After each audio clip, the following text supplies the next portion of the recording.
ডিভিসির ছাড়া জলে হাওড়ার এক প্রান্ত উদয়নারায়ণপুর যখন বন্যার আশঙ্কা করছে, তখন অন্য প্রান্ত শ্যামপুর মেতে উঠেছে লক্ষ্মীর আরাধনায়।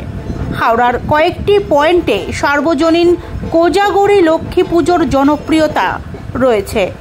বাঙালির 12 মাসে 13 পার্বণে কাটোয়ার কার্তিক পুজো, বারাসতের কালী পুজোর মতোই হাওড়ার গ্রামীণ এলাকার জোকা, খালনা, শ্যামপুরের নাকল সহ কয়েকটি এলাকায় বেশ জাঁকজমকপূর্ণ সার্বজনীন লক্ষ্মী পুজো হয়, আর সেগুলোর বেশিরভাগই থিম নির্ভর।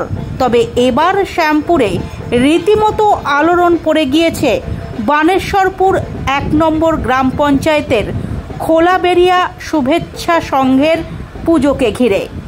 স্থানীয় সূত্রে জানা গিয়েছে, এবার তাদের থিম কেদারনাথের অন্দরমহলে কিউট লক্ষ্মী, অর্থাৎ শিশু লক্ষ্মী। তাই এবছর খোলাবেড়িয়ায় পূজিতা হবেন শিশু লক্ষ্মী। ও লক্ষ্মী মানে মাকে আনা হয়েছে, তোমার বাচ্চা রূপে মাকে আনা হয়েছে। এবারে মানে বাচ্চা রূপে মাকে আনা হয়েছে, মানে শিশু লক্ষ্মী। শিশু লক্ষ্মী কেন এটা করলেন কেন?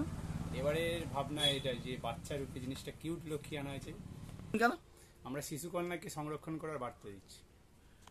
কত মানুষ আসবে? মানুষ তো ভিড়ে ভিড়ে অনেক মানুষ আসে, অনেক দূর দূর থেকে মানুষ আসে, প্রচুর লাইন পড়ে দেখার জন্য। তো এই যে বৃষ্টি হচ্ছে, কোনো সমস্যা? বৃষ্টি হচ্ছে সমস্যা, একটু সমস্যা হচ্ছে, বাইরের কাজটা করতে পারছি না। ভেতরে সবকিছু ঠিক আছে, বাইরের কাজটা করতে পারছি না। বাইরে রং করা কিছু বাকি আছে, আজকে রাত্রে কমপ্লিট করতে হবে আমাদেরকে, কালকে পুজো। আপনার নাম? আমার নাম অনিতেশ দাস, খোলাবেড়িয়া।